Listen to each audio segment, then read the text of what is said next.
Alrighty, what's going up, everybody? So welcome back to the best trading channel on YouTube with the 741 subscribers.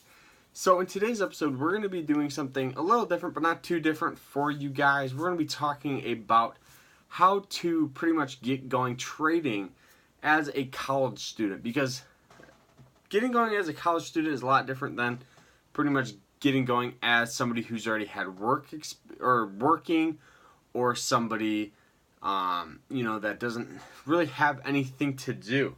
So we're going to be doing kind of like a step-by-step guide on how to begin.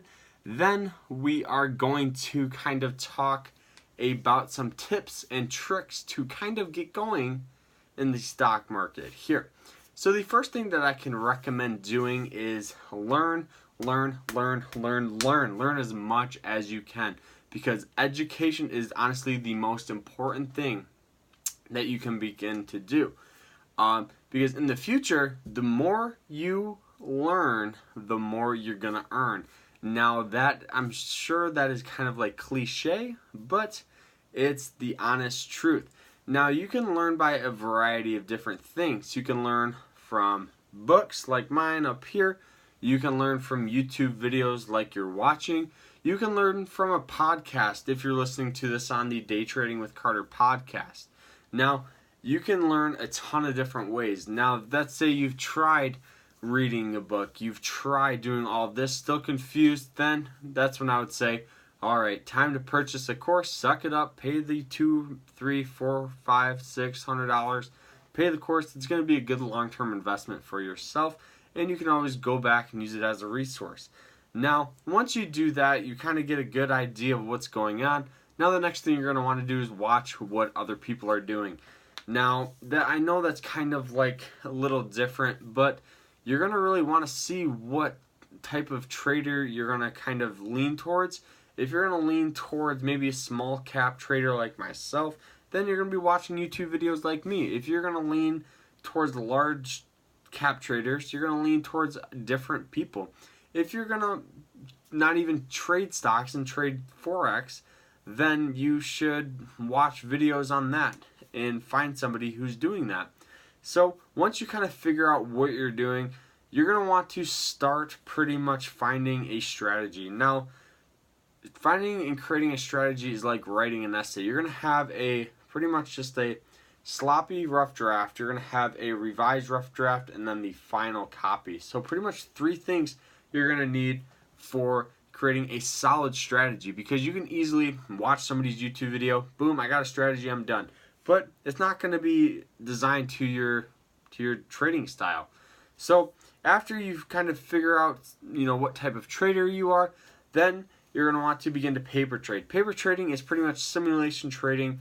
I would use Thinkorswim's program because it's free. It's great. They do have all real-time stuff if you have an account with them, which is pretty cool. Then once you kind of get an account, then you can use the Trade Idea scanner that I run, and that's how you find stocks. But so once you kind of begin to paper trade, you're going to want to look back and see what's working in your strategy. So this is going to be the first revision. So once you begin to see what's working, you're going to kind of want to filter out the things that are not. So you do that, and that takes roughly 6 to 7 months to do that. And during this time, you're really gonna want to be paying attention and just nailing out these paper trades. Now, it's not going to be like I have to do it. It's going to be like you want to do it, you're passionate about it, because if you're not, then you're going to lose money.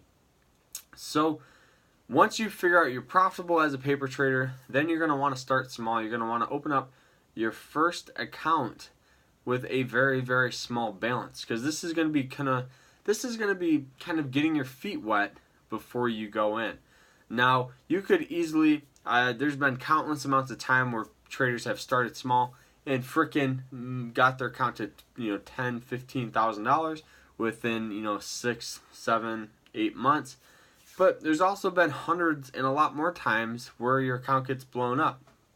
So during the small account time, you're going to want to look back at every single one of your trades, because it's super, super important, because you're going to still want to filter out things that are not working in your strategy. So that's kind of when you filter out, you're kind of getting to that final product for your strategy. Just like an essay, you're going to want to keep looking back on it, changing it up just a little bit. And then once you get your strategy you like, and you're recapping every trade to see what you're doing right or wrong, then you can go full force. And what I would recommend doing is always having a trading community behind you, because if you have any questions, it's a lot easier to just ask them than to look it up online.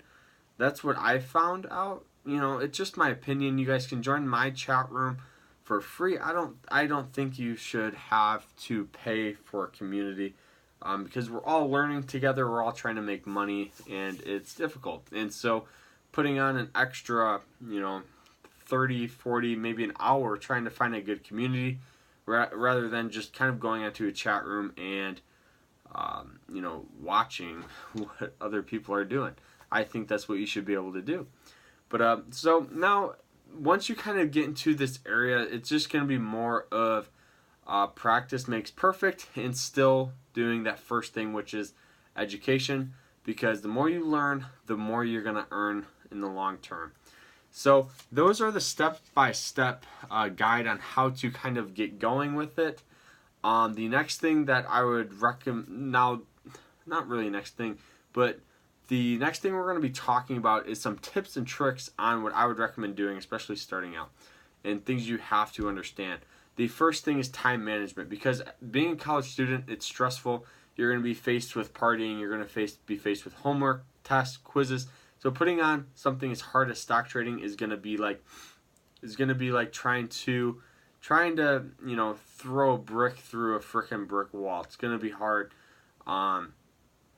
But if you just keep doing it, you have great time management. You create a routine that works for you, whether that's waking up early, watching and kind of studying the markets. The market opens. You watch what other traders are doing. If you're in a community, see what stocks are moving. Then taking the rest of the day to study your homework, go to class, and do all that other kind of stuff. So, once you get that, the next thing you are going to have to understand is the odds. The odds of becoming a great Wall Street trader are terrible. It's 90% of traders fail, so it's very, very difficult. But the reason why traders fail is because of that very first thing we talked about, is education. They jump the gun too early, or they don't understand something, they give up, or they go in full force. That's why I'm saying you should definitely wait and really understand why I'm saying to revise these strategies while you paper trade, so you don't lose money. So you do there. And then the next thing that I would recommend doing is finding a mentor, whether it's myself or any other very popular trader out there. I think it's very important to have somebody who shares kind of like a similar trading style with you, so you always can kind of bounce ideas off them and see what they're doing. And then the last thing we're going to be talking about, you have to understand this, is risk.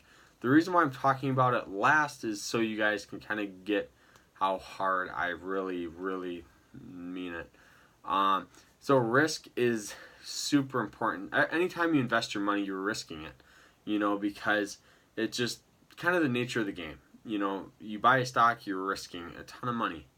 Now, the way traders become successful is how they minimize their risk and maximize their reward. And I know that seems super easy, but it's super important to understand it. And I would never recommend risking more than 2% of your trading account in any type of trade. That's just my opinion, especially starting out.